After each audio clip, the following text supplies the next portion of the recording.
I'll be your speaker this evening. We had this false advertisement about some famous philosopher coming, but I'm here instead. And that was the only way I could get an audience. I did not.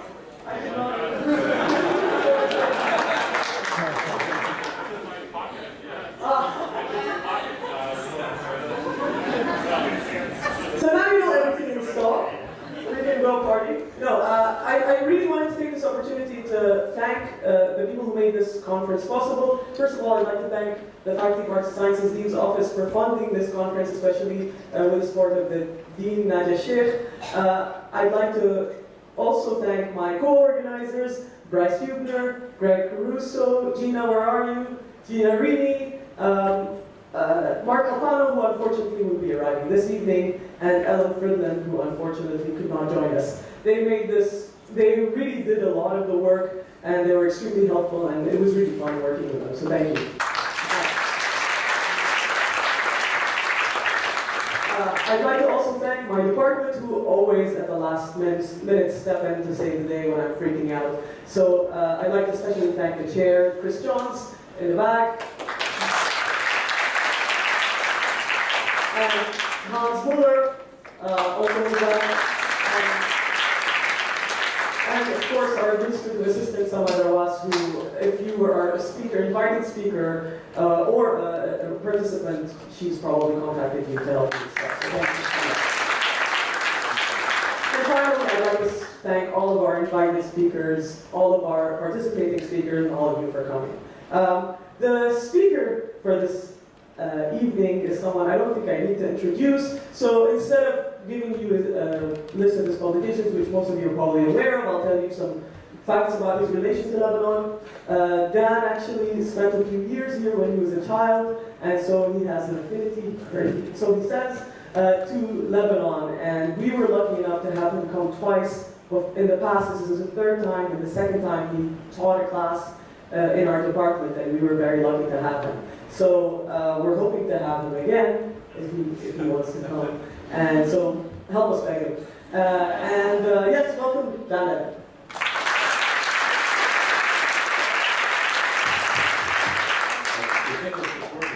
Good? Yeah. Okay. Thank you, Bana. Thank you all for coming. I am so thrilled to be back in Beirut, one of my favorite cities in the world, and AP, one of my favorite universities. So it's a thrill and an honor to be back. So, here we go. My talk is today about the key to dissolving the ancient free will problem. And the key is the physics engineering concept of degrees of freedom. I think that philosophers have not spent much time talking about degrees of freedom in this regard, and that's what I'm going to try to change today. But first I want to share with you one of my favorite short exposés of free will by one of my favorite authors, and that's Scott Adams. Gilbert, many of you will know. So here we go. Do you think the chemistry of the brain controls what people do? Of course. Then how can we blame people for their actions? Well, because people have free will to do as they choose. Are you saying that free will is not part of the brain? Of course it is. But it's the part of the brain that's out there just being kind of free. So, you're saying the free will part of the brain is exempt from the natural laws of physics? Obviously, otherwise we couldn't blame people for anything they do. Do you think the free will part of the brain is attached, or does it just float nearby? No. Now, that really captures the skeletal concern, I think, really quite well. On the one hand, there's the sense that if it's all just brains and atoms and molecules and neurons, then how can we have free will? Doesn't it have to be sort of magical? And some people say, yes, it does. It has to be magical. But most of us think, no, whatever's going on, it isn't magical. And so we think, no, if we have free will, it has to be rendered compatible with what we know about science. And Dilbert comes in again, somewhat later, in another slide. This is even perhaps better than the one before. Free will is an illusion. Humans are nothing but moist robots. Just relax and let it happen. Now, ever since I saw this panel, the idea of moist robots, this has entered my vocabulary. And I'm quite happy to say, yeah, that's what we are. We're moist robots. But I think the rest of this, the rest of Dilbert's speech, is what needs some serious consideration. And to get to that, I'm going to turn to another great critic of human society and thinking, who died just a couple of days ago. You may have read his obituary, and that's Tom Wolfe, author of Bonfire of the Vanities, and a book in 2001 in which he has an article called "Sorry, but your soul just died." And in it, he has the following to say. By the way, he was explicitly criticizing me in this essay. The conclusion people out beyond the laboratory walls are drawing is, the fix is in, we're all hardwired. That, and don't blame me, I'm wired wrong. Wired wrong? Okay, what would it be to be wired right? Could you be wired right? Could we be wired right for responsibility? No. Good.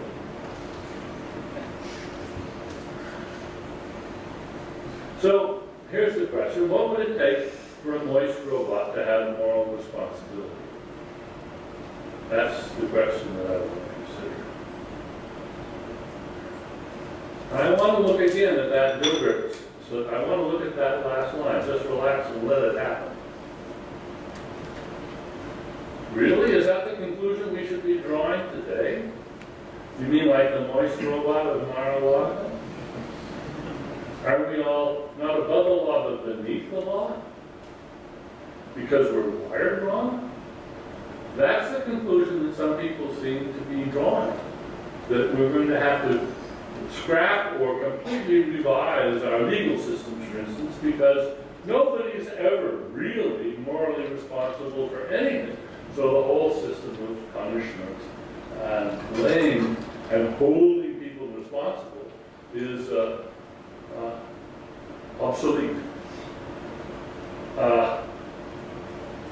Well, I think that's wrong. I think it's deeply wrong, and it is a hasty, mistakenly drawn inference from a misunderstanding of the relevant science.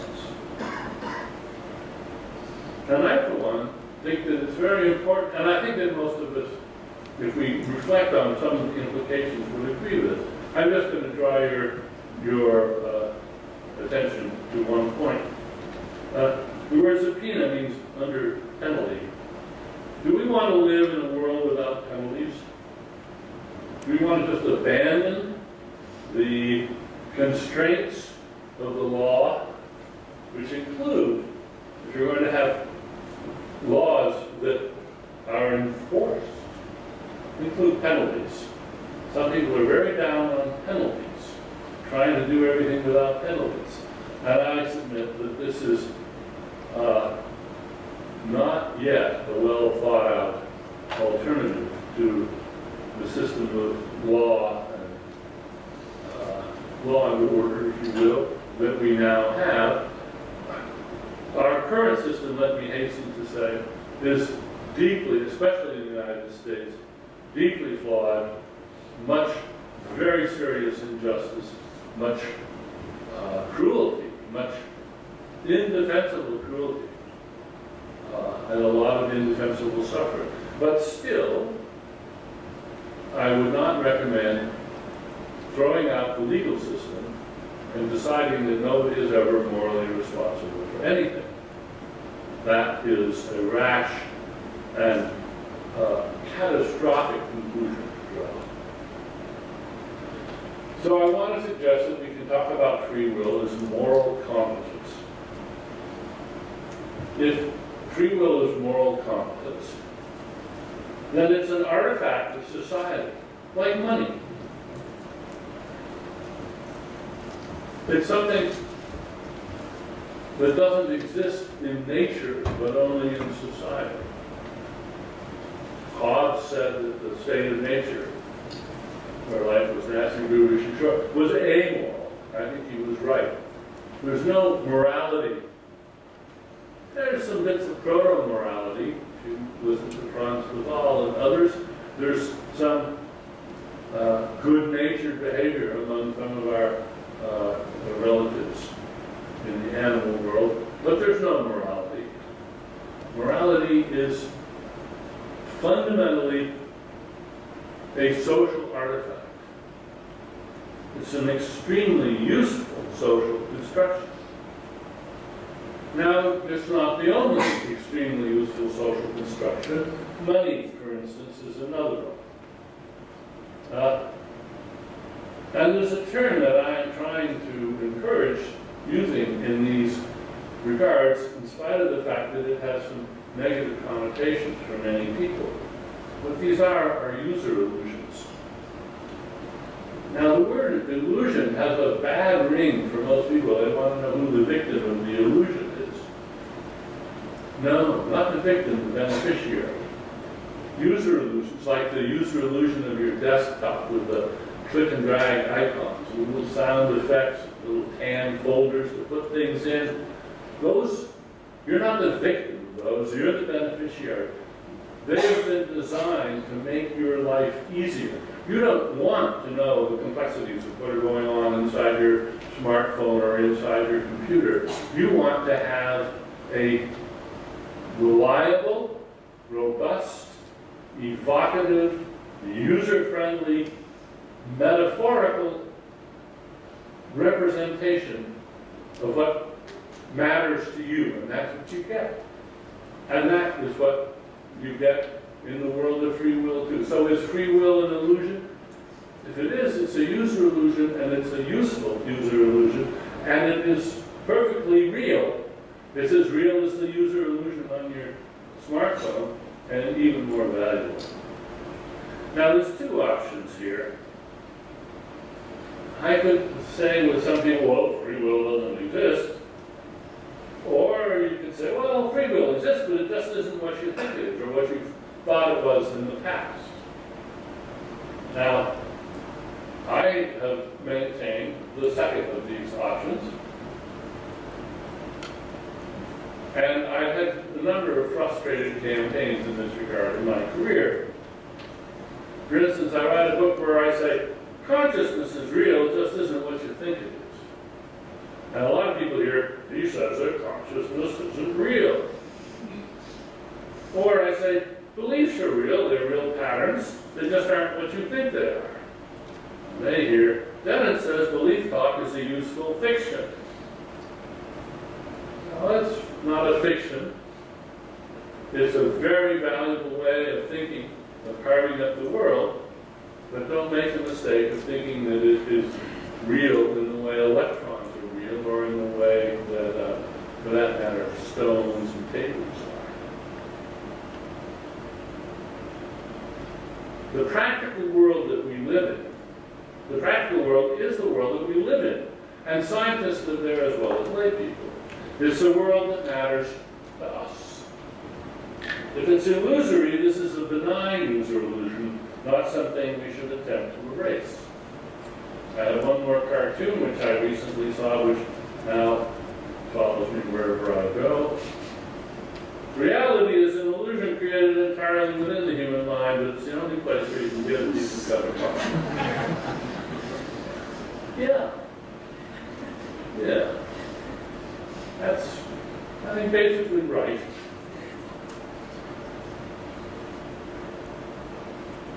But what did the scientists say? Here's Wolf Singer. No one is responsible for their actions since all is predetermined by the brain. Here's Chris Frith. It's possible Is it possible to predict people's actions on the basis of neural activity that precedes their conscious decisions? If so, then free will is an illusion. And he doesn't mean a friendly user illusion. Sam Harris, I'm going to have more to say about his book, Free Will, which some of you may know I've been very critical of online, much to Sam's displeasure. But Sam does have his supporters. For instance, Paul Bloom has said this: if you believe in free will or know someone who does, here is the perfect antidote. Jerry Coyne, I didn't get a picture of Jerry. Free will is an illusion so convincing that people simply refuse to believe that we don't have it. In Free Will, Sam Harris combines neuroscience and psychology to lay this illusion to rest at last. Now, these are friends of mine, but so is Sam, but I think they're just wrong. And I'm going to try to say why. And it's not just cognitive scientists who say this. A few physicists add their voices to this. Here's the late Stephen Hawking. Recent experiments in neuroscience support the view that it is our physical brain, following the known laws of science, that determines our actions, not some agency that exists outside those laws. It is hard to imagine how free will can operate if our behavior is determined by physical law. So it seems that we are no more than biological machines and that free will is just an illusion. Interesting that Hawking would say hard to imagine, because he's a master of imagining. And yet he has not been up to imagining this. And when philosophers tell me they can't imagine something, my general retort is try harder. Rather than conclude that it's something that's metaphysically impossible. And then there's this one. A being endowed with higher insight and more perfect intelligence, watching man in his doings, would smile at man's illusion that he is acting according to his own free will. So I'm up against a pretty heavy team of opponents here. But I'm going to persist anyway and say they're just wrong. And so here's the punchline of my talk, then I'll go back and try to defend it. Free will and consciousness put together matter. Because we, and only we, that is only human beings, must live in a world of our own creating that is orders of magnitude more complex and replete with opportunities, another way of thinking about degrees of freedom, than the life world of any other living thing. Controlling all those degrees of freedom is what we have to do. And it's a feat that can be only approximately, that we can only approximately achieve. We don't have some magical Cartesian ego that controls us. We don't have some executive homunculus that does all of the scheduling and works out all the right ways of doing things. But we do manage a fairly high degree of self-control. And this, and the challenge of doing that when there are so many degrees of freedom is what I want to talk about. If there's one thing that philosophers agree about, maybe this is the only thing philosophers tend to agree about, is that ought implies can. In the sense that you can't be obligated to do something that's not in your power. Well, one of the implications of that is that for those of us who can control ourselves, noblesse oblige, we have obligations because we can control ourselves. Those who can't control themselves are excused. They don't have free will in the sense that matters. And they depend on the rest of us. So I'm making here a sharp division between all other mammals and vertebrates and other species. We can talk about AIs later if you want. And saying that only adult or nearly adult and normal or nearly normal human beings have the competence, the moral competence,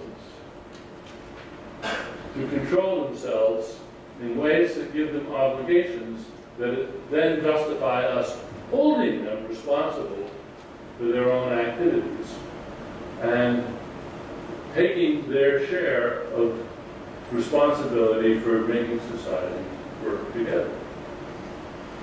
So now I want to talk a bit more about degrees of freedom, but also about consciousness. Here's my favorite picture of consciousness, a Saul Steinberg New Yorker cover many years ago, 1969, I think.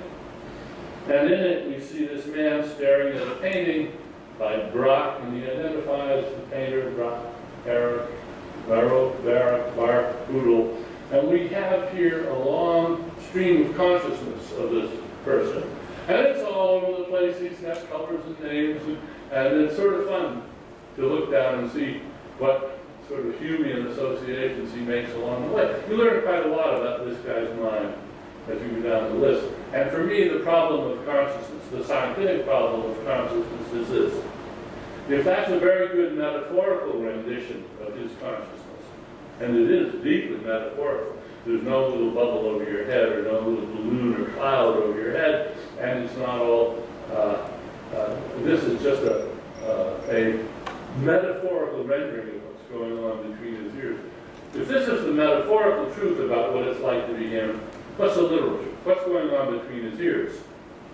And I particularly like the fact that Steinberg drew the man as a sort of pointillist collection of many small dots. Because after all, what we are is large, walking, breathing collections of very small, mindless cells that don't know who we are or care. And yet somehow, the whole knows about Braque and knows about Paris and sees colors and has beliefs and desires, makes promises. How do you get all that wonderful unity out of the unbelievable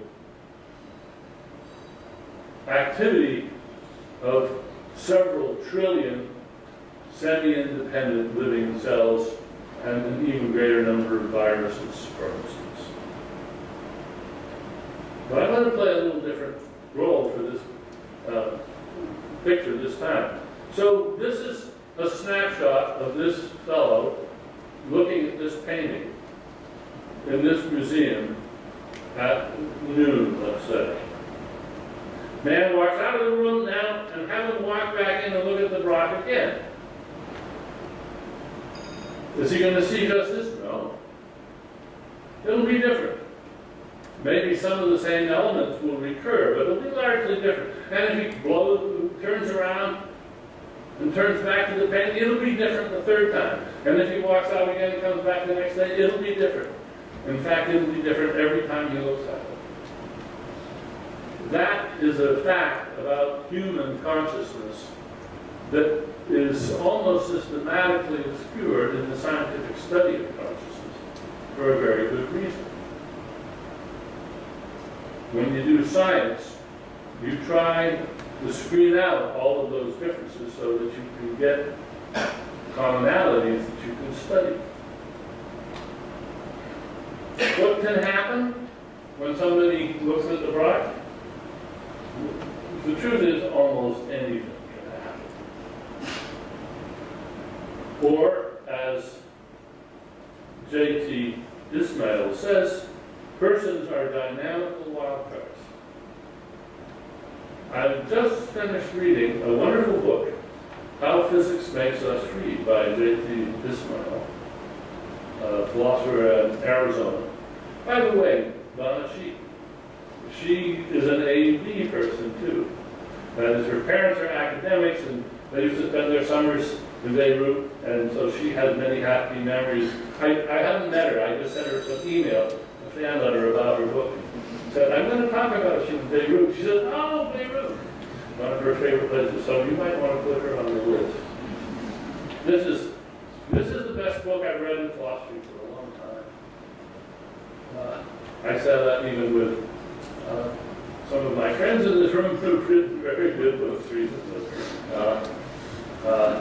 I'm really very impressed with the book.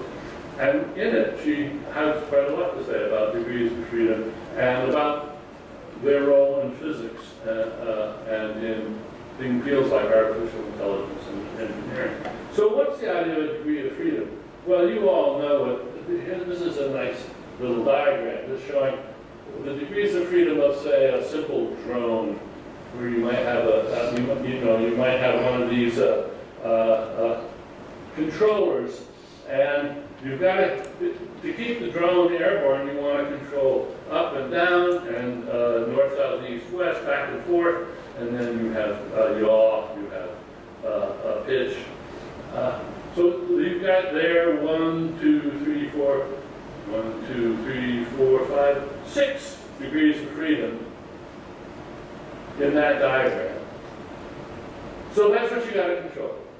And that's why your controller has to have knobs, as it were, for 6 degrees of freedom, one knob for each degree of freedom that you want to control.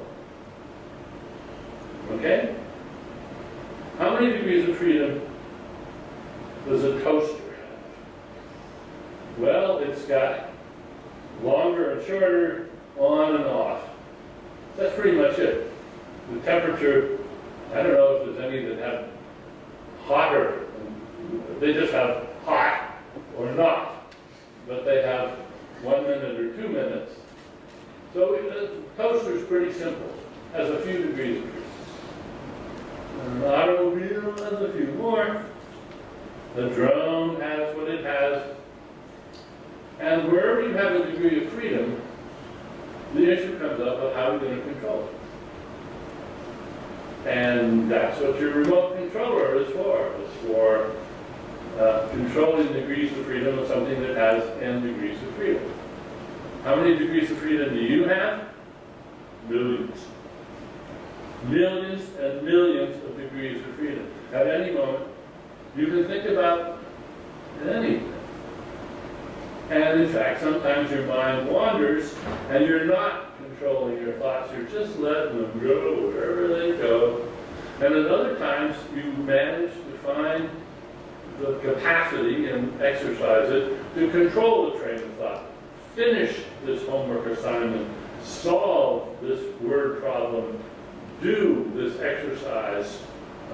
Balance your checkbook. Read that newspaper article. Don't turn off your phone. Don't check your email again, and so forth. Our lives are composed to a very strong degree, and not just today when we have smartphones and all that, but human lives are very much a matter of controlling degrees of freedom. And the question in the mind, really of everyone, whether they articulate it or not, if we want to characterize their situation, the fundamental question of any organism is, what do I do now? Most don't bother asking themselves, don't have any way of asking themselves. They don't have language, they don't talk to themselves. But the predicament they're facing is, what do I do now?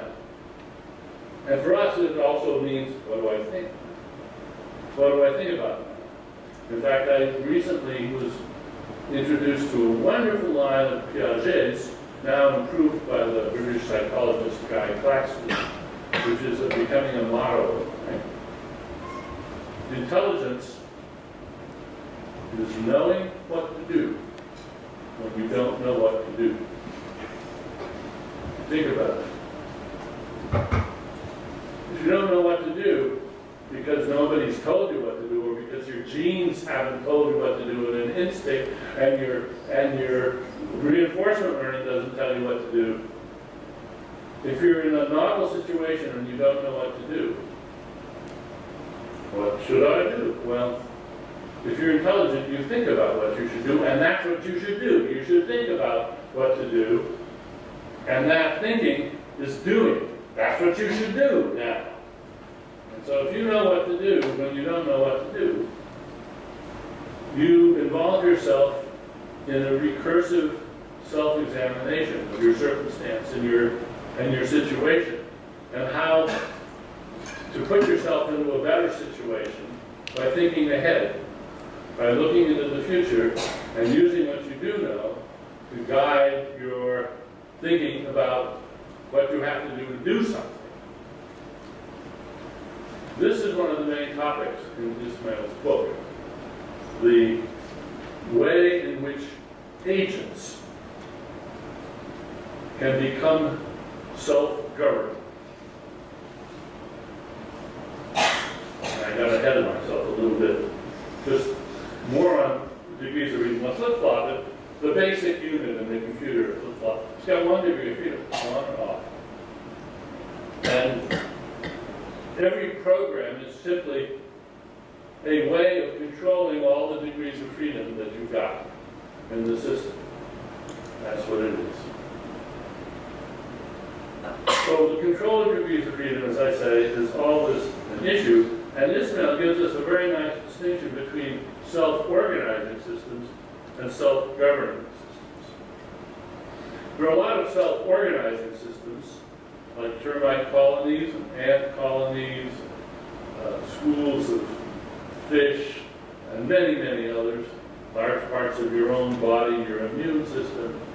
And then there are self-governing systems, which depend on self-organizing systems to work, but are fancy and more advanced. They are capable of more intelligent responses to the world because they represent the world in more user-friendly ways. You can have a self-organizing system that doesn't really represent the world at all, or only with a little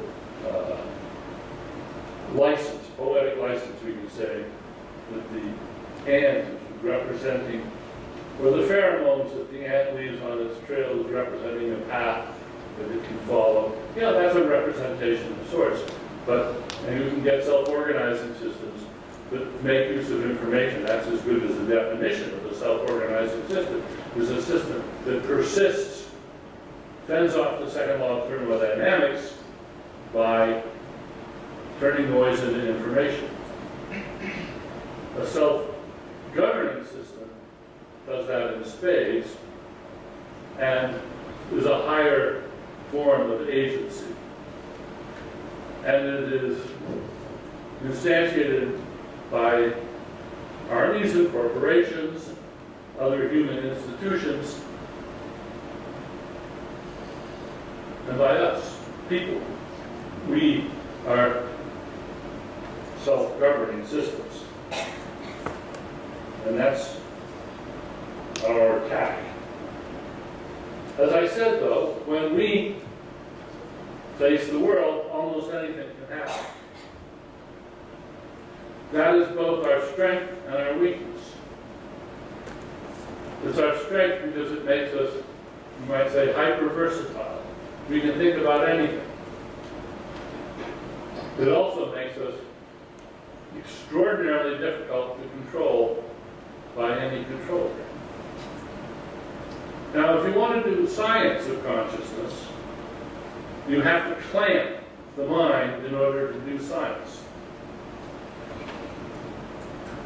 This is one of the fundamental messages of Judea Pearl in his wonderful book Causality, published in the year 2000. And then you can also read about interventionism in Jim Woodward's 2003 book, Making Things Happen. It's a whole new approach to causality, and it's the causality of macroscopic, not microscopic states. It's about making things happen, like toasters and computers. It's not about the fundamental laws of physics. It's about what we can intervene on in the world for our benefit or ill. And it's human activity. It's the fussing around with human beings in their world, trying to answer the question of what do I do now, that creates our appreciation of causality. And as she puts it, persons are dynamic wild cards. They can do anything. They can think about anything. They are maximally free in the sense that they have many more degrees of freedom than other things. I'm going to give you just an example, which I've often talked about in the past, just to tell you what I mean about planting the mind. Roger Shepard and Lynn Cooper did some wonderful experiments way back at the very dawn of cognitive science, cognitive psychology. These are Shepard figures. Now, I'm going to ask you a question. Is the one on the left and the one on the right, are those two different views of the same object? Yes or no? Yes.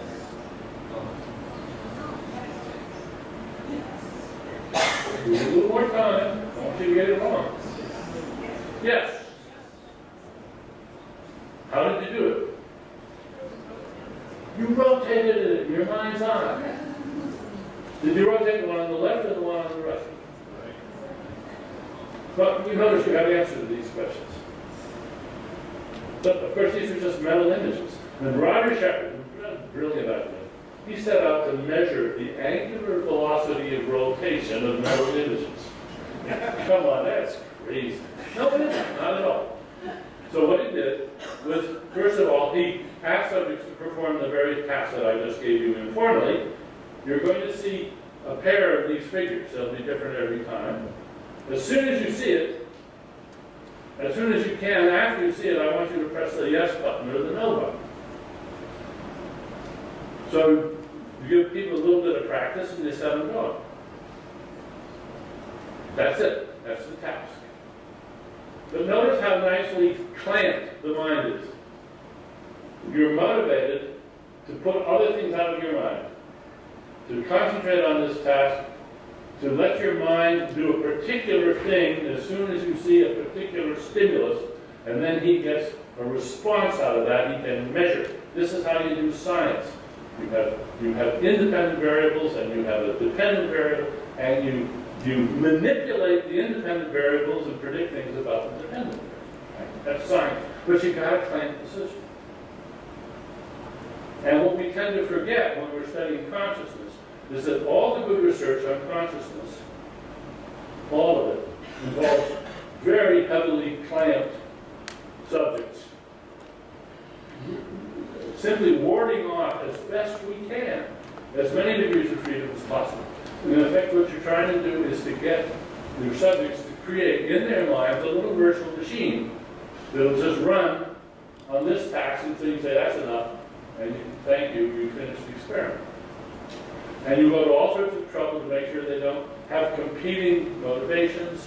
You worry about them getting bored or tired. You make sure they're comfortable. You do all the things you can so that you can clamp them to get one little aspect of their capability and study that scientifically. And since all the research must simply, as a matter of necessity, if you're going to do science, since it's clamping, what tends to get overlooked is the fact that, in general, our minds aren't clamps. In general, we're dynamical wild cards. Every time you look at that rock, you're going to see something different. You're going to do it a different way. Every single time. That's the way our minds are. How did they get that way, and what does it good for? That's the background for what I want to do now. And I want to go to Sam Harrison. And in particular, I want to point out the cover with the marionette strings, because I want to talk about what is deeply misleading about that cover. Now Sam asks, where's the freedom in doing what one wants when one's desires are the product of prior events that one is completely unaware of and had no hand in creating? That's a rhetorical question, of course. And one of my rules in intuition clubs is, when you see a rhetorical question, answer it. Don't just be bullied by it and walk away, which is what people who ask rhetorical questions want.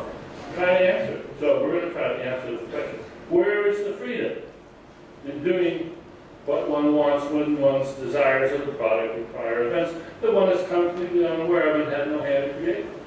I'm going to tell you. This is, I say, a rhetorical question to be answered. And the basis of it is one of my favorite mottos from the British biologist Darcy Thompson. Everything is the way it is because it got that way. And Sam Harris got that way, you got the way you are, we all got that way by a long and tumultuous and arduous process of research and development over a very long time. More on that. But first I want to draw attention to something Sam's reply to me called the Marionette's Lament. And he has the following phrase in it. A puppet is free as long as it loves its strings. This is his riposte, his put down of my view of freedom. By the way, you can find, oh, it's not even quite legible, but it's on YouTube. You can find it. The Marionette's Lament. Well, now let's see if that's true. The puppet is free as long as it loves its strings. And I'm going to say there's a certain sense, I'm sure it's not what Sam meant, in a certain sense, which I think is right. So we want to think about puppets and strings for a minute. Harris sees this as bait and switch on my part. I think it's just a fairly obvious truth. So there are those strings right on the cover of Sam's book. Well, now let's think about something. Here's an interesting marionette with some strings controlling a marionette with some strings controlling a marionette with some strings controlling a marionette with some strings. Question. Is this possible? Is this physically possible? Could you have, in principle, a chain of marionettes controlling lesser marionettes? Yeah, it would be very difficult to do. But from the point of view of control theory, the problems would mount very fast because the degrees of freedom and the precision with which you could control them would soon get out of hand.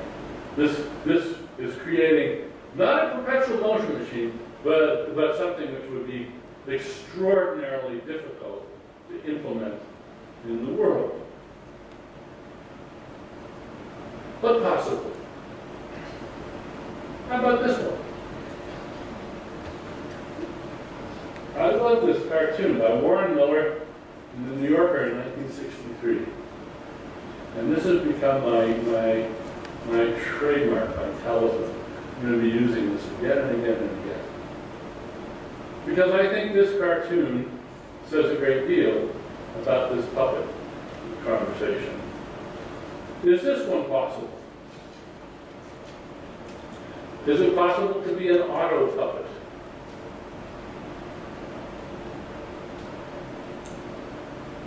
Is this auto puppet a self-contradiction? No, it's not. It is a possible thing. It's just poorly designed. You wouldn't want to control your legs indirectly by controlling your arms. Much better to control your arms and your legs with an onboard controller that doesn't use strings. An auto puppet is what we are. We are autonomous, self-controlled agents. We're not controlled by strings unless we let somebody control us by strings. And this is very important if you want to understand what free will is and what it isn't, and what it couldn't be. Now, this is a theme that I have been talking about for many years. Is an example that I used in Elbow Road, which I want to return to, and that's the autonomous Viking. That was a spacecraft that was sent off, I guess, to Mars, way back in the early 80s. And when it got too far away from the Earth, it was controlled with a remote control system, controlling the degrees of freedom, until it got too far away from Earth for reliable control. It was like the problem of the multiple marionettes. Control depends on feedback. You have to be able to get feedback so that you know to keep track of the effects that your control actions have. It's a two-way street. And as the Viking got out of range of the controllers at, I think, Cape Canaveral, I think it was called that then. I don't think it was the Johnson Space Center yet. I'd have to look that up. When it got far away, the scientists, the engineers, did a very clever thing. They threw a switch, and that made it autonomous. It had onboard controls that were inactive as long as it was practical to control it from Earth. When it got too far away, they threw a switch, and now it became autonomous. Ta-da! The autonomous Viking. Now, it's a very simple sort of toy example, but it has a very strong implication, I think. Events in the past can't control it. There's no feedback. Events in the past can't control it. But they can set you free. The throwing of that switch in America set free the autonomous Viking, gave birth to an autonomous vehicle. Well, it's not real free will. Of course not, because there's only 6 or 7 or 10 degrees of freedom. It's a very simple toy thing, but it is a self-controlling, autonomous vehicle.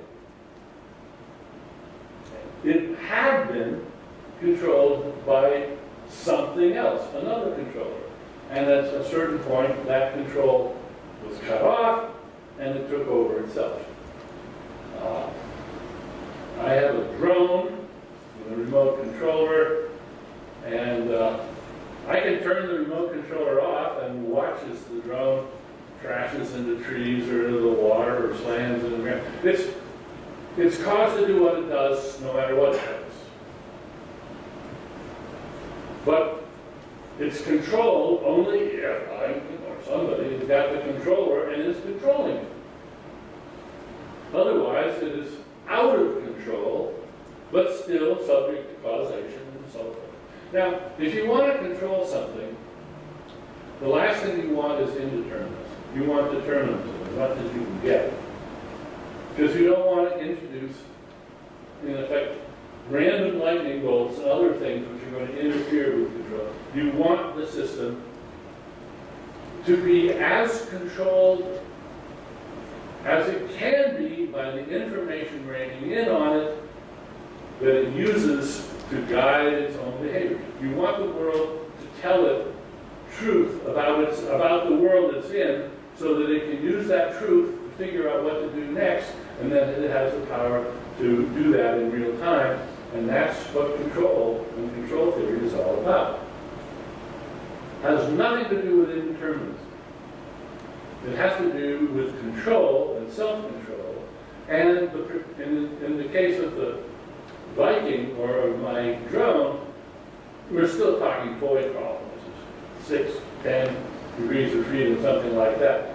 It's a very manageable control problem. And you can design systems like that, as it were, from the top down, and just make and optimize control systems for them. That's what control theory is all about. In the case of human beings, however, the control problem is not infinitely harder, but mind-bogglingly harder, because of all the different degrees of freedom. Now, some people,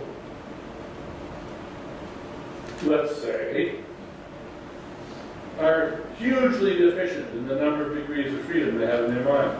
They are simply incapable of thinking about some topics or looking at particular conditions. So you don't have to worry about them. You plant those. Do not even think of parking here. And if you succeed in getting the agent in question to remove that as one of the degrees of freedom, one of the possible opportunities, I think I'll think about partnering, then you've solved a little part of the control problem, leaving thousands of other problems to solve. Now, it took 3.5 billion years roughly to make a self-governing agent like you and me. And now there's billions of them. And they can manipulate each other. Now, this is an R&D cascade that I've described in the past was an elegant and more specific and more scientifically informed description of this process in this metaphor. But I start with basic, what I call Darwinian creatures, that they're self-organized, but they're not self-governed. And they are graced with some instincts. They're hardwired. They are hardwired. And they take their lumps, and they can't do anything but what they're wired up to do. They're the simplest. They've evolved to deal with a very stereotypical environment, and that's the best they can do, but here they are. Billions of years later, they're still doing their thing. Then we have what I call Skinnerian creatures, which have the capacity to generate and test novel actions and be positively reinforced for getting it right by the environment. They are informed by their environment which ones to do the next one. So that's reinforcement. And we're still just on the beginning. The next one after that is what I call Popperian creatures, because Sir Karl Popper once talked about how we let our hypotheses die in our stead. Unlike the Skinnerian creatures that have to risk all their trials in the cruel world, and they suffer, may fall over the cliff or drown or get eaten, the Popperian creature tries it out in its head and draws conclusions based on the information that it can glean from the world about the past and then project into the future. Marcus Harvin has some very good things to say about that this morning. And Ismail has a lot in her book on that. Then, what comes after Popperian, what I call Gregorian, after my late great friend Richard Gregory, the psychologist, who talked about thinking tools, the tools that make us smarter. And in fact, all of us have thinking tools by the thousands. Words, methods, habits of thought, which are not in our genes and are not in our normal development, but that depend on enculturation. They are transmitted socially, culturally. And basically, if you want, well, I recommend thinking about it this way. Your basic smartphone or basic laptop is not very useful, not very powerful, until you put an operating system on it. But then you want to put a lot of apps on it. And every app you put in multiplies the power, the competence of the device. What you have is tens of thousands, hundreds of thousands of smart tools, of apps that you've downloaded into your necktops. And that's what gives you the power to be self-governing agents. You are not going to be a self-governing agent unless you are a Gregorian creature. Back to noblesse oblige. So here you are, thanks to your genes, 3.5 billion years of genetic evolution, and 100,000 years of cultural evolution, or maybe 1 million years of cultural evolution, and you've been to school and learned at mommy's knee, and you're now on the edge, you're an adult. You're ready to take your role as a fully competent moral agent. And one of the most important obligations you have is to protect your free will. Against what? Against manipulators. And Aesop's fables are all about this. And so is the lore of every culture, I think, in the world. What you want to do, of course, is to prevent oneself from becoming any agent's puppet. What you want to do is to love your own strings and not let anybody else put any puppet strings on you. So Sam Harris is right. You're free if you love your own strings because they're yours and because you control them. You are the self-controller of this body, not somebody else. Now I want to illustrate this with a simple thought experiment. Here we have 4 cases of causation. Case 1. My doctor, who's concerned about my health, tells me that bran blobs would be good for my heart. So he's a good doctor, she's a good doctor actually, and she says, eat the bran blobs and they'll keep your heart healthy. And I trust her. I've vetted her. She's been a good doctor to now. She's got the diploma on the wall. So I go out and I buy some bran blobs and eat them. That's first case. She has caused me to go out and get some bran blobs. Case 2. I'm in the supermarket, going down the aisle, and I read the claims by Kellogg's on their box of bran blobs. Now I think, well, this is Kellogg's. It's not Shady Joe's homemade cereal company.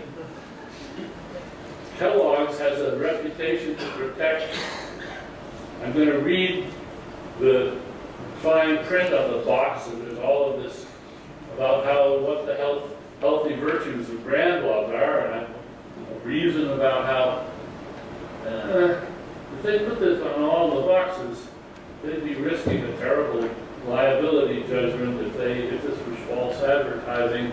So I'm going to think there's probably something to it. Now I don't have to go through all that articulated reasoning, but that's the rationale behind trusting a brand name. And the rationale has quite a few parts to it. There's a good rationale for why you should trust Kellogg's, what Kellogg says on their box, rather than on the homemade box that you get from the guy in the van. So I buy a box of bran blobs. That's case 2. Kellogg's, the people at Kellogg's have caused me to buy a box of bran blobs. Here's case 3. I see a box of bran blobs with a gorgeous picture of Cameron Diaz on it, and I buy it. Now this one's a little different. This would be problematic if I weren't such a worldly savvy person. I know all about how sex sells and all that, and I know what the advertisers are up to. But in this case, it just amuses me, and I think, I'll tell you what, I'm going to reward this company for their good taste in women, so I buy the box of bran blobs. Or maybe I don't. Maybe I just buy it. So then it's a little different. That's case 3. Here's case 4. I see a box of bran blobs which has a secret microchip transponder that tweaks my nucleus accumbens, and I buy it. Now, there's causation of choice by other agents in every case. In every case, I was caused to choose the thing I chose by the intervention of some human agent. Right? But only the last of these is public. Why? Because it's covert, it's secret. I don't know what's happening to me. I have been, my agency, my autonomy has been contravened by a covert action. In the case of my doctor, my autonomy hasn't been contravened. It has been exploited. The doctor was prepared to sit there and tell me, answer my questions about why she's so sure that bran blobs are good for me. So that's fine. That's using and you might say respecting my autonomy, my requirement that there be reasons and so forth. And the same really goes for the second case. Now we all know that these are porous boundaries, that advertising can turn into nudging, can turn into false advertising, can turn into fraud, that we all have our weaknesses. And there's an arms race going on where sellers and other manipulators are looking for ways of sneaking by our filters and seeming to exploit our rationality, while in fact finding shortcuts, short circuits, one might almost say, to get us to buy one thing or another, or to get us to vote one way or another, and so forth. We are living in an arms race. But there's nothing new about that. We just go back and read Aesop's fables. They had their own arms races then. It's just that they've become more high-tech. One of the things about arms races is that, in general, both in military and in biology and in society, offense tends to be cheaper and easier to develop than defense. So you have to run pretty hard. You have to work pretty hard to maintain and protect your autonomy. And that's why we send you to university, and that's why you go to school. That's why your parents give you a moral education, because it's a tough world out there, and there are lots of agents out there who will try to put puppet strings on you if they can. And you have to learn how to avoid that so that you can be your own auto puppet and can control your own strings. And then you can love your strings. They're worth loving if you take good care of them. This male looks at all of this in some detail, and she said her term is pivotal control. Is pivotal control over our own actions possible in a deterministic context? Yes. I'm not going to take the time to describe the arguments that she uses. She looks very closely at contemporary physics and at the difference between microphysics and macrophysics and the role that that plays in explanation, and shows that there's no contradiction at all between determinism at the microphysical level and freedom at the autonomous choosing causal level. The control of thoughts, the myriad degrees of freedom. I've been over this. Let's see. What happens is, as I said, there isn't any master or executor, any king homunculus in your brain that does all this. What there is a virtual governor. It's another term from engineering. It is the emergent result of all of these competing and sometimes collaborating pressures and interests that take information from the world that creates a virtual governor. And the tricky part is how to keep the virtual governor running in a good way. And that's what our lives are about, is getting our virtual governors being the right kind of virtual governors, what kind of lives we want to lead. Just one more quick point. My late great friend, John McCarthy, creator of the term artificial intelligence, creator of the AI lab at Stanford, once was telling me about one of his children when she was about 5. And he asked her to do something. And she looked at her daddy and she said, I can, but I won't. And he said, that is the core of free will. And I say, yeah, it is. If you are an agent who can say that and know that that's true, there are things I can do, these are degrees of freedom under my control, and I'm going to control them. And I do. I can, but I won't. When you can say that and mean it, you have free will. Thank you very much for your attention.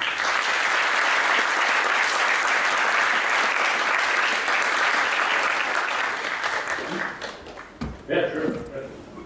All right, so we started a little late, so we're going to go on a little bit later. vote on.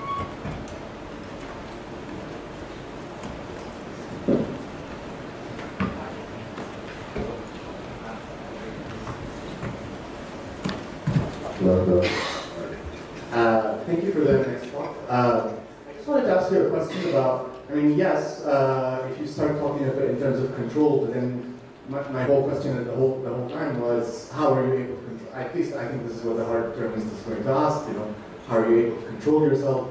I guess you answered it then by saying you have a virtual governor, but then I'm not sure. Well, I mean, there's a difficulty with the concept of virtual, which is being used all over the place now, but it also kind of partly means that it's not quite a governor. No, so maybe a virtual machine is a perfectly good machine. Yeah, but what's a virtual governor? It's a virtual machine. It's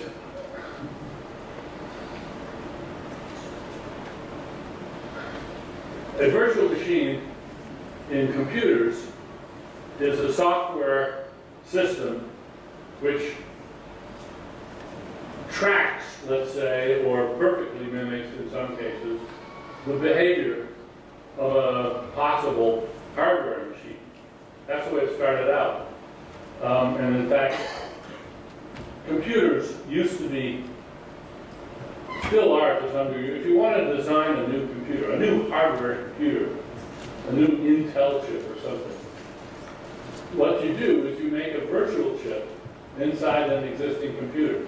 And you test it all out in software, make sure it works. And only after you've exhaustively tested it, do you say, okay, now let's make it into hardware. And what I'm suggesting is the same thing happens in our brain, except we never actually make the hardware devices. Because our brains are not digital computers in the same sense that a von Neumann machine is, but they are systems of parts which can be entrained to perform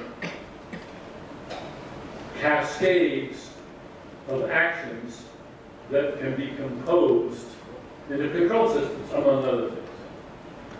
When you're in the Shepard experiment, a few words from Roger Shepard, and you create in your brain a temporary virtual machine for doing this problem. And you let all the other degrees of freedom get clamped out of the picture, and for a little while, part of your brain, actually quite a large part of your brain, is engaged in implementing the image rotating Shepard machine. That's one of gazillions of virtual machines that you all have in your kit. And you can put them online. If you speak another language, probably most of you in this room are bilingual. You've got the English virtual machine and maybe the Arabic and the French virtual machine. These are well described in the language of computation as abstract machines. Thank you. Yeah.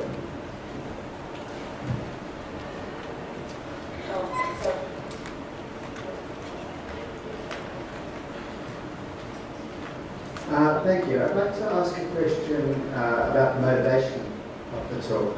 So you started by saying we have the system of penalties, you mentioned subpoenas and so forth. So it seems like you want the motivation of the talk is to show we have the kind of free will required to underwrite those penalties. But those penalties themselves have two different sets of justifications underwriting. One is there's a set of penalties of sanctions and incentives, for that matter, which we have created in order to underwrite systems of cooperation, to do all this cool stuff we can do because we're pro-social animals, and then we have, on top of our innate pro-sociality, we've built all kinds of cultural systems which enhance that and make us hyper-appropriate, as Thomas Heller says. But we don't need free will for that, or at least we don't need the free will that people in the free will debate ask about. All we need is incentive responsiveness. All we need is stuff that can be justified on consequentialist grounds. And people in the free will debate are absolutely explicit at saying, yeah, of course that's really important. But in addition, we want people to suffer because they deserve it, independent of its role in the system of norms that make us hyper-cooperative.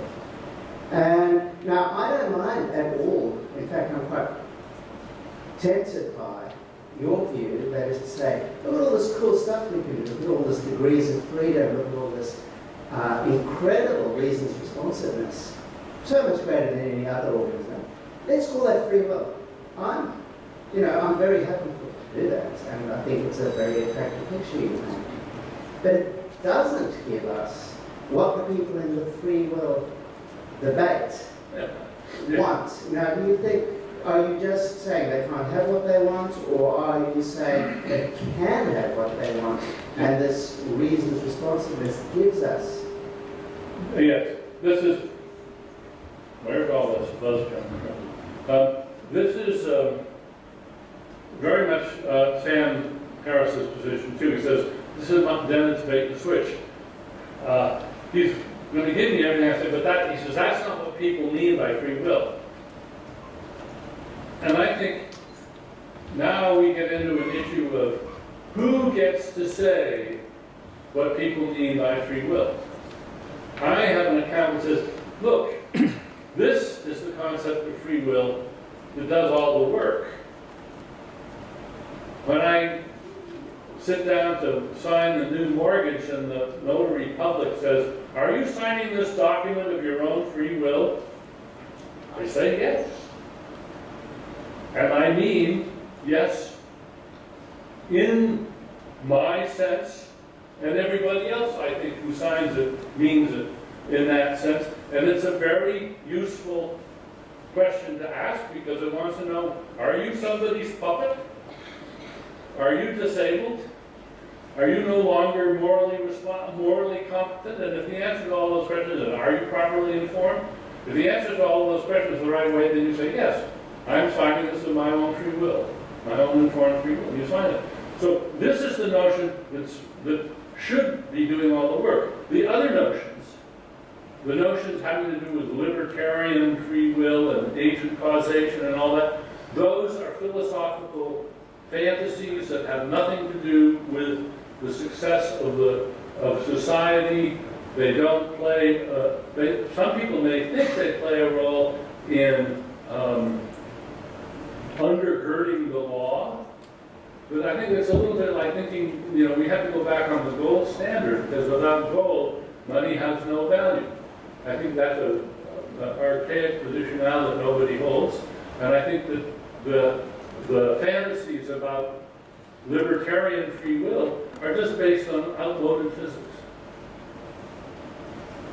Yes.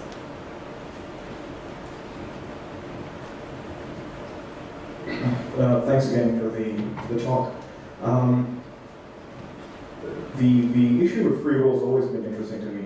I can't seem to put myself in either or one of the three camps of, say, hard determinism or compatibilism or the libertarian free will camp. Certainly, if sort of the assumption is that reality is materialistic and deterministic, then I can understand people's positions, say like Sam Harris, who would argue that since the Big Bang, everything's been sort of spiraling out as particles, and so free will does not make sense. But on the other hand, I don't understand his position of arguing against free will because it seems to be like a performative contradiction. And how can you? What does it mean to argue about free will if you don't believe in free will? It's like you're assuming that the person you're talking to has a choice in accepting or not accepting your argument for it. So that's my trouble with that camp. as for the compatibilists, it's more like I don't understand if the assumption is that the universe or reality is made up of is sort of a materialist. The ontology is materialistic. I don't get how even if we talk about degrees of free will or self-governing, I don't understand how it's not a problem of degree. I don't see where the qualitative step in of what we would call free will comes in. It just seems to me the case that the difference between a psychopath, if that psychopath has a sort of a tumor in his brain, is that that's just more identifiable at a macroscopic scale. But I'm also sort of determined since the Big Bang. Oh, well, several things are run together there. First of all, I think you're right to be dubious of both the libertarian and the hard determinist position. Harris maybe says that he doesn't have free will, but I bet he thinks he has the right to sign a contract, and that he, in some sense, deserves the royalties he gets from his books. And I think there is a tension that people of the hard determinist school haven't properly dealt with. Some of them are now trying, and the results to date do not impress me yet, but I leave room for them to show how they can reconceive with society without holding people responsible, and getting pretty good results. But of course, there's always the psychopaths, the people that are the problems are always on the boundaries. And there, what matters is not that there's this strange growth in the person's brain, because somebody else might have a strange growth in their brain that was just benign, it just wasn't playing any role at all. It's whether it interferes with the higher order reflective capabilities of the self-controller. If it does, then we've got a problem. The people that we excuse from full responsibility and maybe from treat as not responsible at all are the people who cannot think the thoughts that other people can think, cannot be guided by reasons. So the role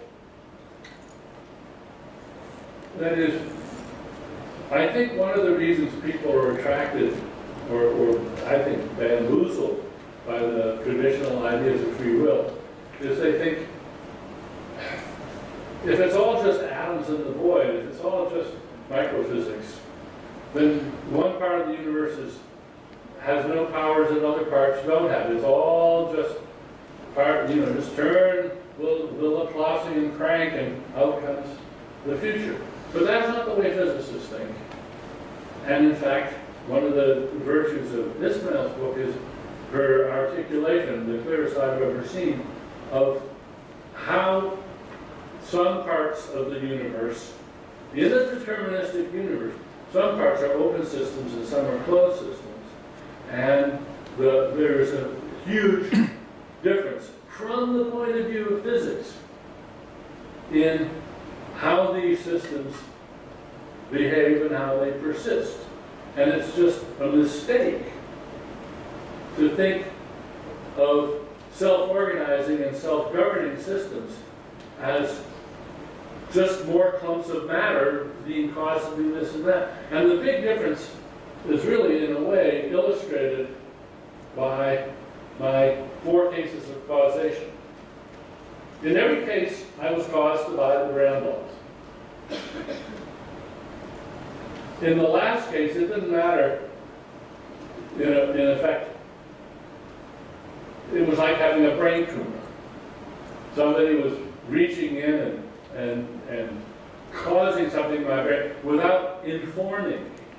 It's the difference between information and causation that is playing the role, and that's a clear distinction in physics, not just in in computer science or cognitive science.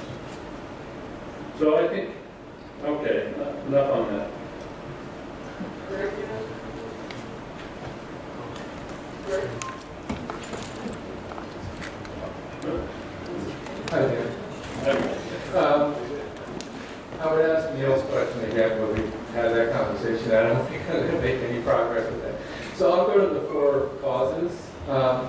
I found them kind of misleading, or at least framed in a way that was obviously more sympathetic to what you wanted to get from the cases, which is 3 of the cases, or at least the first 2, they're self-governance, and the last were a puppet in your terms, right? Because there's no self-governance. But I think that you're leaving out a number of other cases that are the problematic cases in the literature, right? So like the manipulation cases of, urban court case argument or melees, so just take melees, right? So what you want is a case where we maintain self-governance, right? But that there's the intuition that maybe responsibility isn't here, right? So let's say that these team of angels from the beginning of the universe set up the conditions such that they pick the zygote, right, of the individual, they arrange the sex cells, they then controlled every aspect of the individual's life, or not controlled it, but Not controlled it. all right. They engineer things such that, when they go to school with, first grade, who the second grade teacher is, et cetera, all such that the person decides through the mechanisms that you maintain, self-governance, autonomy, all of those things that you want to preserve, they rob a liquor store on their 21st birthday. And just as they had planned, the person robs the store. And our intuition in that case, or at least lots of people's intuitions, the person's not responsible.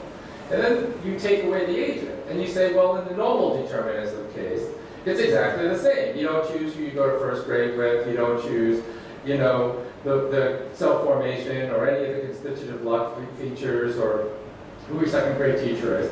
And then the challenge is, what's the morally relevant or philosophically relevant difference between case 1 and case 2? And if the agent isn't responsible in the first case, our intuition should be that they're not responsible. Yeah. So what you had were different cases where there was self-governance and no agent, or at least no apparent agent, and then a case where there was no self-governance and an agent who was manipulating, right, or a microchip that was manipulating. What we want is a case where, like these cases, where there is self-governance, and you can either have the agent or not have the agent, and that's the more problematic intuition, at least for some people. For some people, yeah. Yeah, good. Thank you, Greg.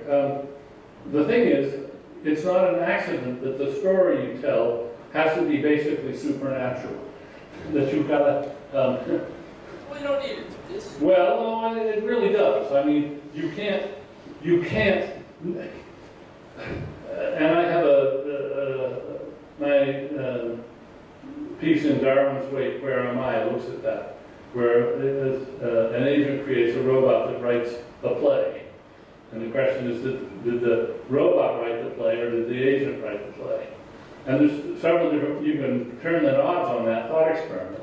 And if you turn the knobs so that none of the playwriting work was as it were unanticipated and undesigned by the robot maker, then the robot maker is the author of the play, but is also God, because the level of planning and foresight, you would have to have Laplacian knowledge of the whole universe to do that, and there isn't any such thing. So I think these are fantasy cases that I don't think we should trust our intuitions, because they require you to abandon realistic boundary conditions on thinking. Right, if there's an infinitely wise God that has created the whole universe so that I am under the impression that I have freedom, then I guess I'm mistaken. But I don't find that, I don't find that a worrisome objection. I don't think, I think that for every counterexample, and Neely's case in particular, and some of the cases that Perel and others have looked at, you can make them go away by simply giving the agent in question knowledge of the manipulation. I mean, I tell a story about a nefarious neurosurgeon, except he's not nefarious. This is like a Frankfurt example for those of you who like these sorts of things. I want to curb my sweet tooth. So I arrange for a team of neurosurgeons to plant a device in my head so that every time I sort of reach for the chocolate cake, they will prevent me from reaching for the chocolate cake. They're a little crutch that I've arranged to install in my own nervous system to guide me over until I can develop a strong enough habit to avoid doing this myself. Now, in those cases, they're exactly like Frankfurt cases. But in the Frankfurt cases, everybody says, oh, you're not responsible because the nefarious neurosurgeon prevented you, or didn't prevent you from doing this. Well, but in the Frankfurt cases, the victim doesn't know this. But in my case, I do know. And then my responsibility is there. Again, I've arranged for this, thank you just the same, and I'm just as responsible for my eating behavior with the help of the neurosurgeon as I would be without it. Caller?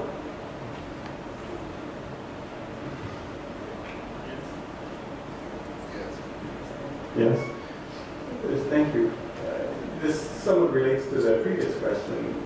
So, you've given some, let's say, practical examples. How does this speak to the concept in criminal justice of punishment? Oh, good. As I said, I'm glad I did remember to say it. I think our current system of punishment in the United States is an obscenity. And I'm not defending it at all. I'm just saying, don't throw the baby out the bathwater. Let's fix it, not abandon it. I think anybody who can remember Carl Menninger and the crime of punishment and the medicalization of all antisocial behavior, that is a more chilling prospect to me than a prison system. If I want to, be an enemy of the state, send me to prison. Don't send me to the same someone for treatment. I would rather be punished. But I think that what we're learning, and this is where neuroscience really does make a big difference. We read books like Adrian Rain's book on the anatomy of violence, is that there's not only wide variation, but even becoming predictable variation in people's ability to control themselves and to stay away from bad behaviors. And in some cases, the disabilities they have, let's call them that, let's call them disabilities, are due to their, not to their genes, but to their terrible upbringing. They were raised in abusive households, for instance, one of the particularly evil cases. We have to find ways of dealing with those that acknowledge that. But I still think we don't want to abandon the assumption that the normal case, one is considered a responsible, reason-reacting agent unless it is proven otherwise. And if we maintain that principle, we can start making the necessary adjustments. I mean, if you don't know, the results, here are two facts to ponder. One is that if you look at people on death row, as Adrian Rain has studied them carefully, the number of psychopaths, the percentage of psychopaths is very high. I mean, these are clinical psychopaths. But before you think, well, let's just, this is just a medical problem, and it's not a legal problem. You also have to remember that for every psychopath in prison, there's a psychopath who isn't in prison and has never committed a crime. And are we going to take that person off the street too? Give them the same tests and say, well, you're just not safe to be around because you passed the test for psychopathy. No, we need something, I think, like a principle that distinguishes between the psychopath's that we are at risk from, but they haven't done anything wrong yet. And treat them as normal citizens. That's some peril to us, while only incarcerating and treating the ones that really not only can't control themselves the way we would like, but don't, and get it and cause great harm.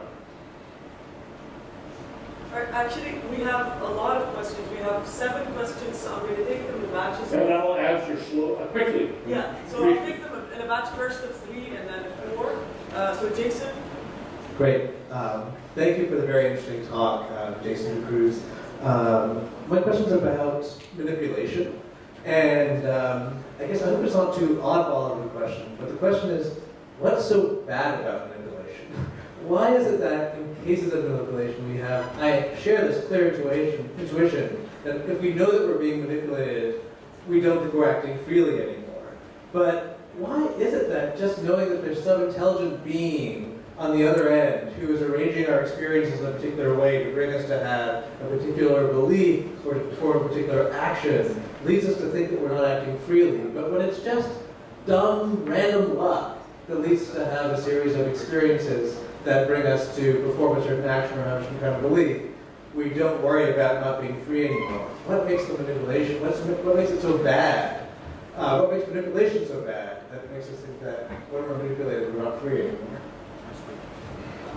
I think the one thing that makes... Take 3 questions. 3 questions at once. All right. One is that. Kadeem? Thanks. So I have a question concerning the autonomous biking example that you gave, and so you basically said that sure, this is not an example of free will because there's not enough complexity there, right? And so it seems like, okay, suppose we want to accept this idea that with more complexity, then at some point we get this free will, right? Which I'm not very clear on, but suppose we accept this.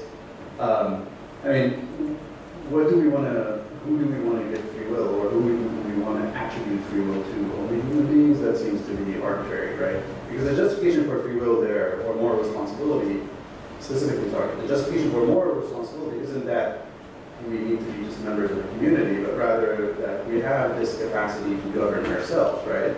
In a deterministic way, but that seems to apply to far more than just human beings, so I don't know if you exist. Okay. I'm going to preface my question by saying that I'm sympathetic to the overall account. But the question is this: are degrees of freedom enough for freedom? And what motivates the question is this: are non-human animals free? Now, my dog Tex can certainly do things that a toaster cannot. He appears to have a great deal of degrees of freedom. But when I pull out the laser pointer and I shoot the laser pointer on the wall, I know with 100% accuracy exactly what Tex is going to do.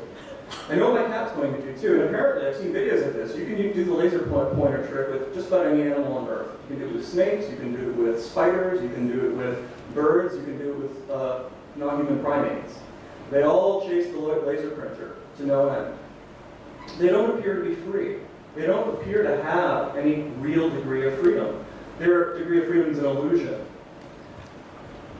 And so I wonder first of all, whether human beings are free in a different kind of way, perhaps in virtue of having higher order degrees of freedom in ways that other animals don't. But then once we raise the question about whether animals' degrees of freedom are illusory, there's the question of whether our degrees of freedom are illusory as well. So when I'm starving and I go out to dinner, I overeat, and I do it, I think, about 100% of the time. So I appear to have a choice about whether to overeat, but in reality that degree of freedom appears to be a pure illusion. And so I wonder whether my degrees of freedom are as much an illusion as my dog's degrees of freedom. You almost answered Karim's question. Do you want me to answer? Okay, first, manipulation. What's so bad about manipulation? It's that somebody else's will is capturing mine and exploiting me for that agent's purposes, not my own. Now, there are very interesting cases where we basically ask to be manipulated by other agents.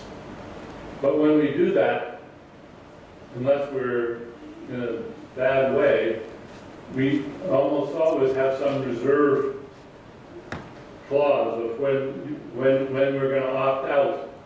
Thank you, that's enough, you may leave now. I've had enough manipulation for the afternoon. I think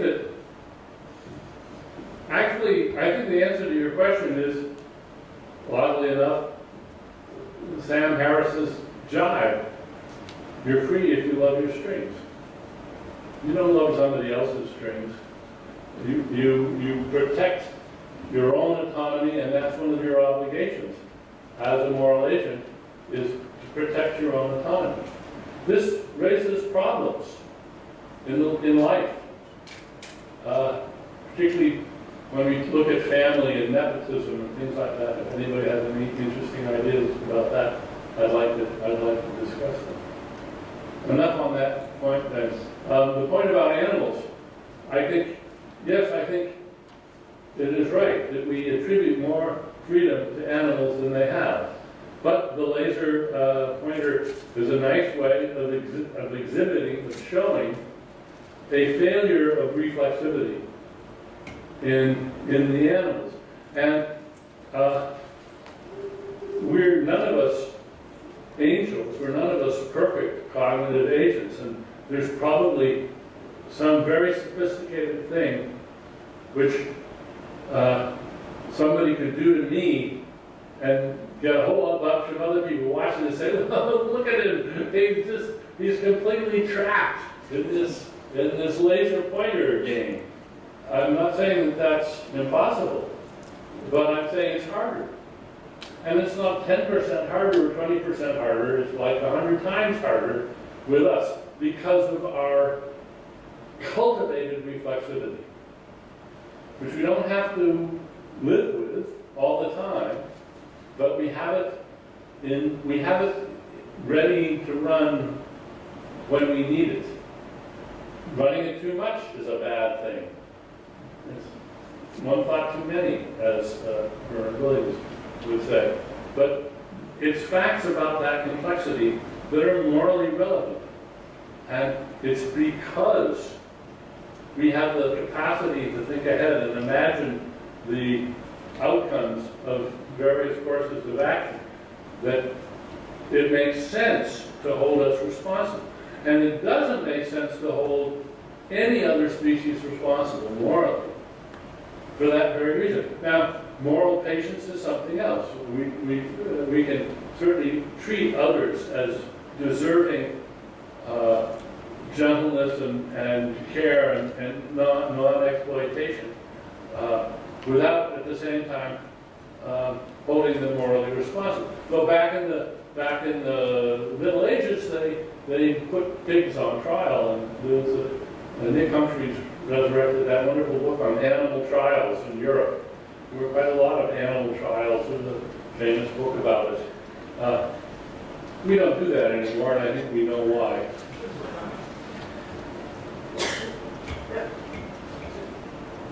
Gina? So I want to ask about loving our strings. I think that often we only love our strings as long as we don't see them.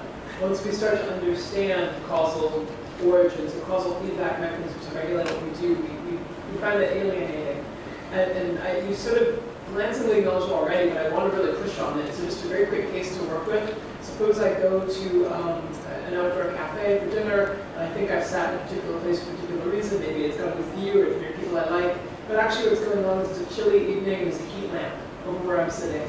And you can actually detect this, that like if the heat lamp over my table burns out and the one next to me is brighter, I'll actually start leaning that way.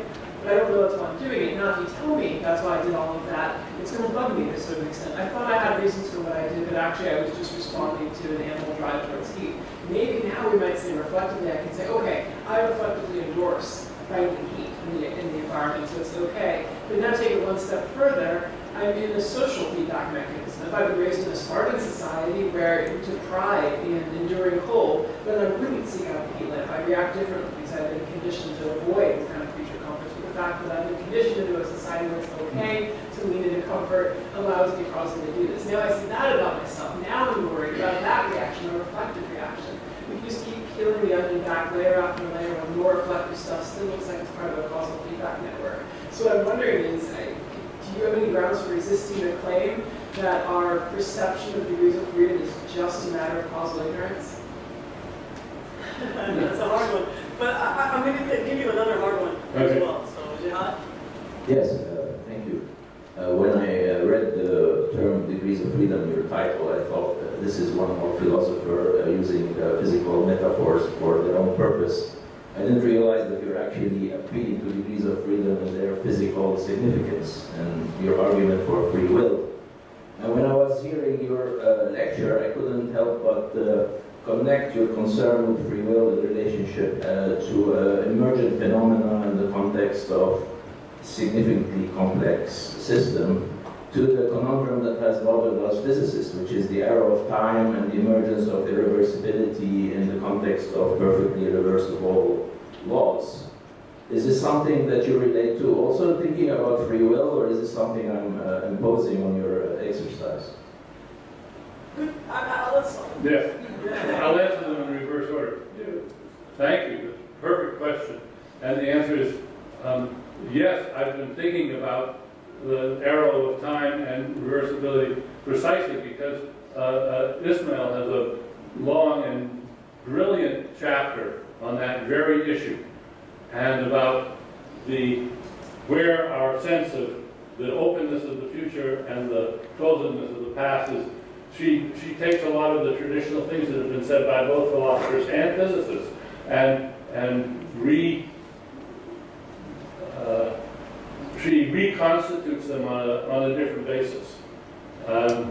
She gets a lot of help from Judea Pearl and Woodard's interventionism, but also from her understanding of quantum physics.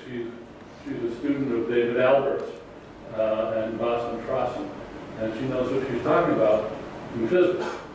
So yes, this is precisely what I think. I think philosophers who want to think about free will are going to have to come to terms with what physicists think about degrees of freedom if they want to avoid embarrassingly anachronistic visions of what the issues are. So thank you for the question. I think the point that you raised about I'm going to recast it slightly. Maybe this is not what you wanted me to, how you wanted me to take it. There is such a thing as the curse of too much self-knowledge. There is such a thing of being too self-conscious about your own behavior. And it is, if you like, the curse of human consciousness that with all that capability, we sometimes sort of forget to live and just get into recursive analysis of all the feedback loops, and we stop living lives and just sort of sink into a whirlpool of recursive reflections. Kurt Beyer, the late Kurt Beyer, philosopher in Pittsburgh, once said, I love to quote it, Socrates said, the unexamined life is not worth living. The over-examined life is nothing to write home about either.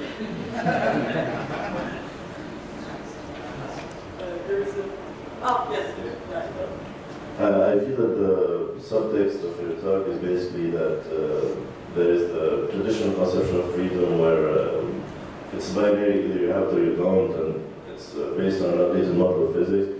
And the second one is more of a spectrum of freedom where you can be more or less free, and in that sense, a Roman slave is less free than his master, for example, and you're trying to replace the first with the second in some sense.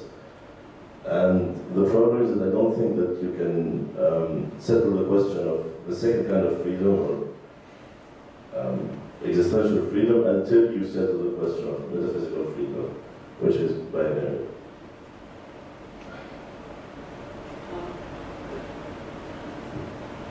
Final question.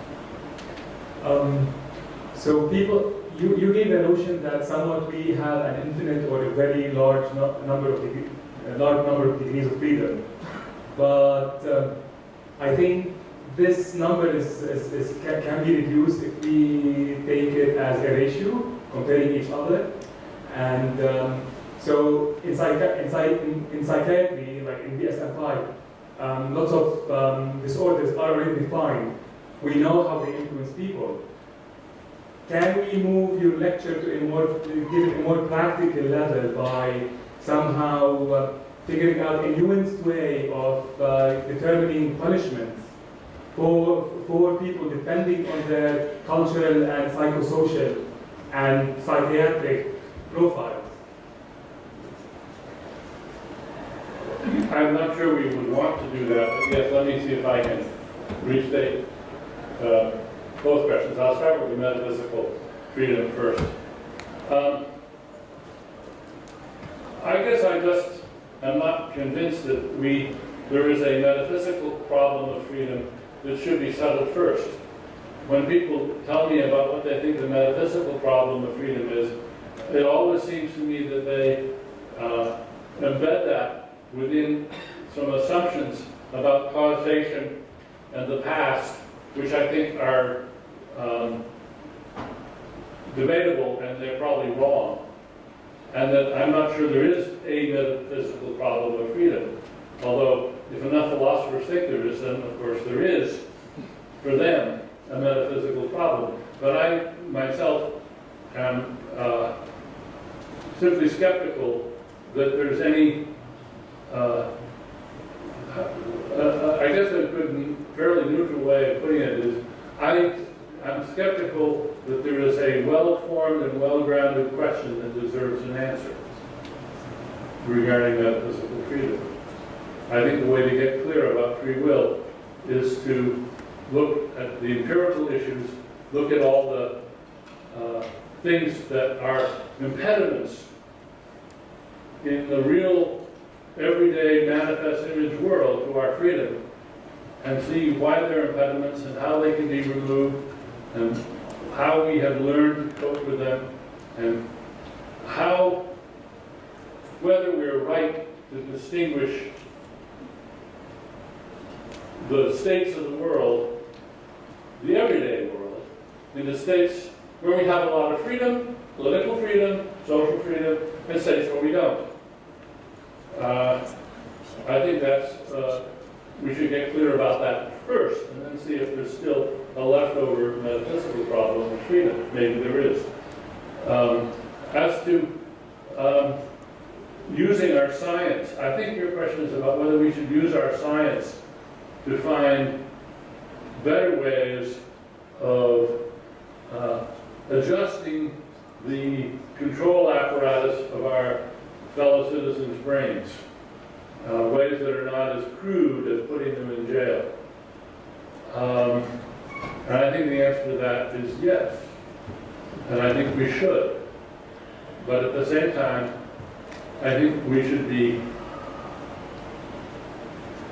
very afraid of any reform proposals which take responsibility, moral and legal responsibility, out of the equation.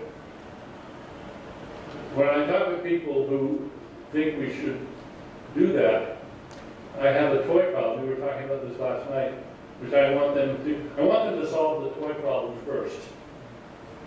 If nobody's ever really responsible for their actions, if we don't have free will, then it seems to stand reason that if we should get rid of our system of punishment altogether and replace it with something else, we should also get rid of the rules of chess and get rid of penalty shots in soccer and football, and get rid of flagrant fouls in basketball, get rid of all the penalties in all the sports. Because of course nobody has free will. Nobody has responsibility. And I think what's sort of transparent is, oh no, those are, in varying degrees, worthwhile social constructions, those games and those rules. And that, yes, if you want to play the game, you have to accept that you're liable to be hit with penalties, and you're not going to like them. And they're there for a very good reason. And I think the same thing is true. That is, if you're going to be a consistent hard determinist, then I think you owe it to us to tell why we should no longer play games with rules that have penalties. In other words, why we should stop playing games. I don't think anybody has got a good answer to that. So the utility of having not just rules, but enforced rules. And enforced means enforced, which means if push comes to shove, force, which means pain. And I don't think that we can casually, or out of a sense of humanity or benign concern for those suffering miscreants, we can't get rid of that. Or if we can, no hard determinist has come close to showing how it's possible. On that note, thank you all for coming. To all our participants, you're all invited to the reception that you're free to come to in the faculty lounge. And thank you all for coming. Let's please thank